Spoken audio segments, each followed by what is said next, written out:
Really? Yeah. So what did you like about your team's performance last night against Georgia Tech? Just back against the wall, the guys blowing it back in the red zone.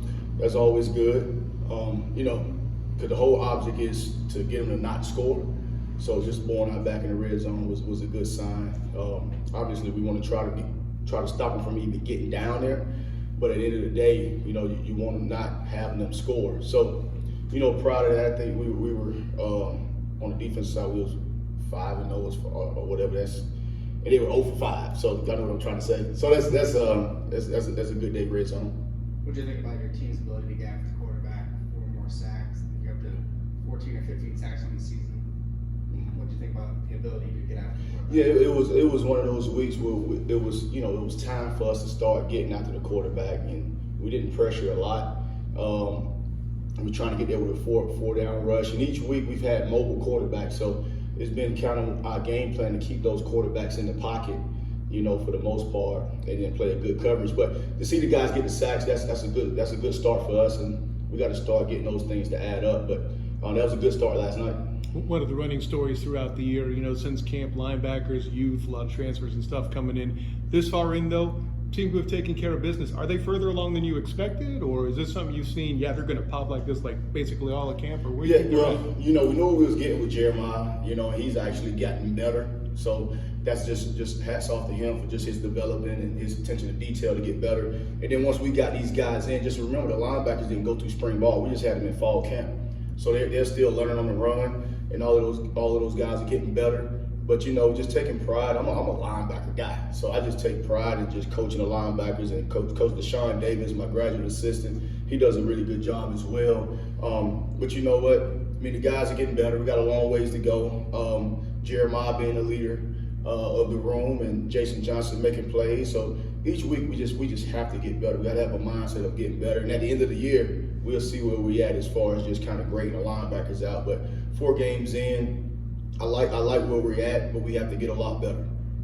On the fumble recovery, Tremond's run, 90 yards, what would you have liked to have seen the rest of his teammates doing there? Yeah, that's a great question. So really the main thing you always preach is don't block behind the ball. Don't block behind the ball. He's gone, because you see a lot of penalties with guys, blocking behind the ball. It could be a holding or a block in the back. So we really preach just, hey, no blocking behind the ball. So now we got to take it to the next level. Yes, don't block behind the ball, but keep your head on the swivel, right? Because now DK Metcalf done made it cool, right? It should have been already cool before he did it, but DK Metcalf did it in the NFL. He run the guy down after the interception. So now all the wide receivers and quarterbacks, even we had it, I think week 2 or whenever that was, with running the thing down, running the ball down, and hats off to number 8. That was a heck of an effort by that kid from Georgia Tech. But now you take it to a next level. Okay, don't block behind the ball. Keep your head on the swivel, and now just kind of shield the guy like on punt return, so you won't block in the back on that deal. So the coach's point, it was a teachable moment for us. Wish we would have scored, but the teachable moment is that on that deal, it's just to keep your head on the swivel. Like the guys not blocking in the back, right? Not blocking behind the ball, but keep your head on the swivel. Disappointing though for Tremond, because the big guys, they don't get an opportunity to score many touchdowns. And he was pretty upset about it. How do you feel? Yeah, he wanted to score. We all wanted him to score. So the teachable moment for him is you get to the 30, don't save the high step. Just keep running, But man, he played a really good game. Very proud of him. Production points, he was second on defense production point wise, and very productive in the game. When you have a situation like that where, the touchback happens, defense is right back on the field, what does that say about their ability to recover after that and still make a stop? It's just the mentality of just defensive mentality to put the ball down. It doesn't matter the circumstances. And it goes back to E plus R equals O. You had the event, what's your response? Okay, the event was we thought we scored, it was a touchback, the guy knocked the ball out. Okay, another part of the event is we got to go back out there and play defense, and the guys went out there and played defense. So, even when they had to run down and we're tired, just being able to suck it up and playing defense, you have to go back out there. So proud of them on that end too. Your team hasn't given up a touchdown in the fourth quarter so far this season, 3 points in Louisville a couple weeks ago. What do you think about, is there an extra step taken or something to make sure, like, in fourth quarter we have to step it up, or is it, what do you like about your defense in that final quarter? I just think as the game goes, the guys are locked in. We do a lot of adjustments on the sideline. just so when we're on the sideline, guys being locked in, not looking at the game, let's get the adjustments so we can be better once we go out there. And I guess it's showing up in the fourth quarter. We like for that to be that way in the first, second, and third quarter as well. But it's just the attention to details of the guys. It's taking coaching. Coach Martin have a defensive line. He and Coach Ingram are communicating from upstairs, and he's doing the adjustments there, and I'm doing the adjustments at linebacker. Coach Gibbs and Coach Addy are communicating, so they're doing the adjustments, and as a whole, doing the whole defensive adjustments with myself. So again, just making sure whatever we correct on the sideline, when we go back out there, we don't make the same mistakes. What would you like to see your players do better in coverage? Yeah, so it was too many yards on the back end. It was too many yards, and we usually keep the top on the coverage. Just communication, and we talked about it when we showed the guys. We just got out of meetings and showing they didn't do anything we wasn't prepared for. We haven't seen. We have to communicate on that deal. So you see guys, if it's a busted coverage or the wrong guy covering the wrong guy, it's all communication. So that's an easy fix, and that's up to us as coaches. We'll get it done. I get that fixed, and again, too many yards, yesterday. But we will definitely get that fixed. Looking at the first 4 games, it's obviously the non-conference slate kind of, obviously conference play starts next week, but looking at the first 4, how would you grade your defense through that? And maybe what do you like most and what needs to be improved, going into conference? Yeah, I don't know about a grade. We'll talk about a grade at the end of the season. There's a lot of football left. But what we have to get better at. We got to get off the field on third down. We've been good, but we were 69% yesterday. We want to be 70%. We got to be better at stopping the run. We have to stop the run. We knew they were going to run the counter because FAU did a really good job on the counter. They ran it for the times they ran the counter.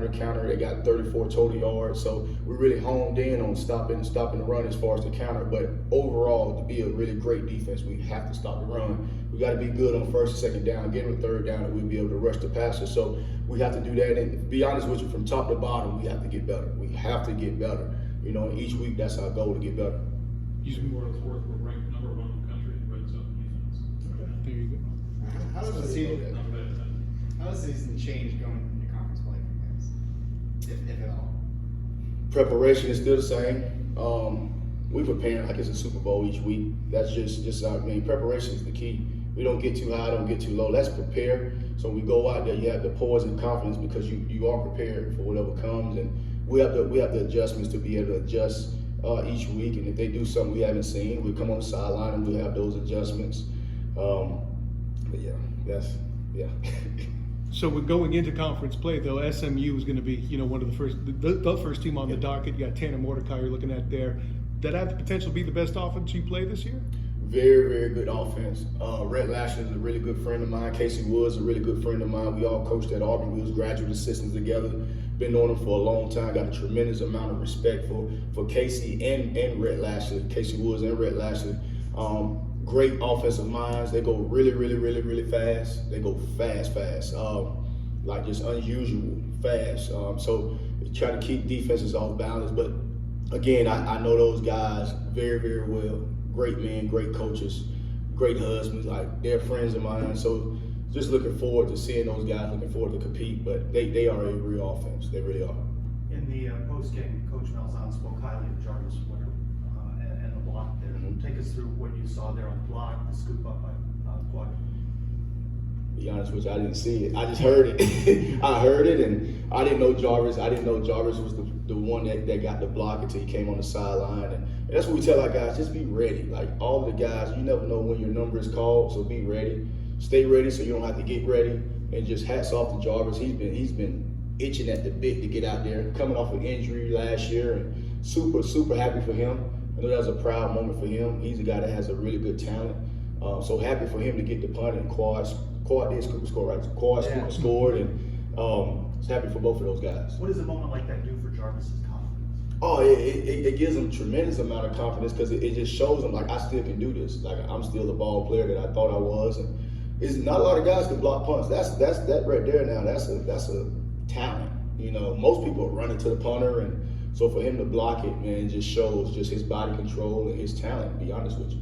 She said Trayvon was number 2 in production points. So who was the top points getter on defense? This week it was Jeremiah Jean. Jeremiah Jean had a good game, and so he was the top point getter. He was 1 point ahead of drop, and I think Jason Johnson was third, and and then Josh Seliskar was fourth, if I can remember right. But it was a lot of high production in the game, and just you can see a lot of guys with just high effort, the plays that fans probably don't see, just as far as guys running to the ball and guys being physical at the point of contact. So we got to keep building upon that. And you said Jeremiah, obviously you knew what you were getting going into this season, but you said he's even better this season than he was last. And what part of his games have improved? What have you liked about Jeremiah? Yeah, just being a student of the game. He's always up in the office. He's always trying to learn. He's always asking questions. Like, this is the second year in the defense, so he understands the defense. So he should be a lot better from last year. If he's not, I'm a bad coach. That's not on him. That's on me. So he has to get better. If you was here last year, you obviously should be better. But he takes it it's so important to him. He takes it so personal to get better. He has pride in his performance. He's a captain, so it's a lot on him to make calls and be in the right position, that sort of deal. So again, just proud of his progress and just looking forward to him continuing to get better. We talked a lot about getting better, then mentioned the punt blocks earlier. We have a chance to talk to Gus a lot about the improvements on special teams, but from the defense's perspective, how big is that? You got the punt blocks happening, Colton Boomer stepping up, big get points on the board for you. How does that help the defense out? I think it helps the whole team. I think it's not just a defense, it's momentum. You block a punt, that's momentum for the team. You get Boomer just booming the ball the way he's doing it. So happy for him, so proud of him. He's been a great spark for our whole team. And it's just a momentum shift for the whole team. When Boomer he's just killing the ball the way he's killing it and making plays on special team, the whole special team. So I think it's a momentum builder for the whole entire team. What's it like for the defense and for you when you see the offense go on a 20-play drive, take nearly 10 minutes off the clock to start a game? Oh, shoot, that's awesome. I think it was 23 total plays that first drive. I mean, that's awesome. You got your defense sitting over there resting, and that was at the beginning of the game. So this thing, it goes hand in hand, offense, defense, special teams, and yesterday you saw it, all of that, everything go hand in hand for us to get a win, and the whole point is to win the game. So we won the game, and just to see the offense drive and 23 total plays in that drive, that's good for a defense to see, and that's good rest for the defense as well. So, and again, it's a great team win. Does it feel like a game that was kind of winning ugly? Oh, I don't know what that means. We won. Half of the teams yesterday lost. Always keep that in mind. Half of the teams yesterday lost. So, man, it's so hard to win in college football. It is hard. So I'm gonna take this win and understand that we have to get better. But half the teams don't have a smile on their face today. So you were GA with Red last year at Auburn. What was GA life like under Gus Malzahn? Well, I was on the defensive side. Okay, different Yeah, sides. I was on the defensive Because you weren't side. dealing with Gus as much, Right. I guess. And then coach was the offensive coordinator at the time. But GA's, man, it's a grind. It's a grind. It doesn't matter. It's one of them deals. You got to know what you're getting into. You're gonna get up early. You stand up late. You can't leave until the head coach leaves. You can't leave until the coordinators leave. And matter of fact, after they leave, you have to get the strip and the cards ready for the next morning or the next afternoon. So you're really not leaving when they're leaving. And it's a whole bunch of coffee and Red Bull, and bangs are my thing, but Red Bull and back in the days and sunflower seeds and honey buns. With all that in mind, how relieved were you guys to deliver the ACC win at home for that crowd after you were unable to do so against Louisville? Oh man, it was awesome. Our crowd is awesome. They're bouncing, and our guys, they feed off of it. And we beat an ACC opponent, and an opponent that came out, with their back against the wall, desperate to get a win, and they really played hard on both sides of the ball. They really did. So we got their best shot, and it was good for our team to get their best shot so we could build upon that. You talked earlier about communication amongst the players. Talk about the communication and camaraderie amongst your defensive coaches. Oh man, it's awesome. So it's a lot going on in the head. Says I try my best to have poise and confidence. I'm not an overreactor as far as if something go bad, because you got to get the call out right away. Jeremiah Denson, graduate assistant, he gonna get the personnel. All right, Coach Addison gonna always tell me what is it on the hash, if it's in the middle, that sort of deal. We always, and then when the play is done, okay, if the play breaks, okay, what happens? So Coach Ingram is looking at his job, what he has on his job. Coach Martin is, Coach Gibbs is, and we all put our thoughts together. But during the actual drive, I just don't like a lot of chaos. I just never been a panicker. I got to get this call. I have to go to the next call. But the communication is key. During, not a lot of talking, but let's get the information out so we can make the call. But it's a lot of communication once we come on the sidelines, like the stock market. There's a lot going on, so we gotta figure out what's going on because we got to get it down before we go back on the field. Are you much of a micromanager, or do you empower your coaches? No, I empower. Now you hire someone to do a job, let them do the job, right? So I'm let those guys coach. They're great coaches. All those guys in the defensive room been coaching a long time. They know a lot of ball. So no, we just because we have a game plan. So whatever the game plan is, we're not gonna go against the game plan. So they're not gonna just scream something out of blue that we haven't even talked about. So we just you let those guys coach, and they're brilliant minds. So I'm cool with it. Do you feel like you're learning things from them? We learn from each other. We learn every day. I learn from the offense. I learn from the special teams. I'm learning from the analysts. I like information. I like information. The day you stop learning, man, that's you dying. You know what I'm saying? So I'm always I like information. I'm not that guy. Give me the information. Don't give me the wrong information, but give me the information because we all are growing. Appreciate it. Thanks a lot, Coach. Good. Thank y'all guys.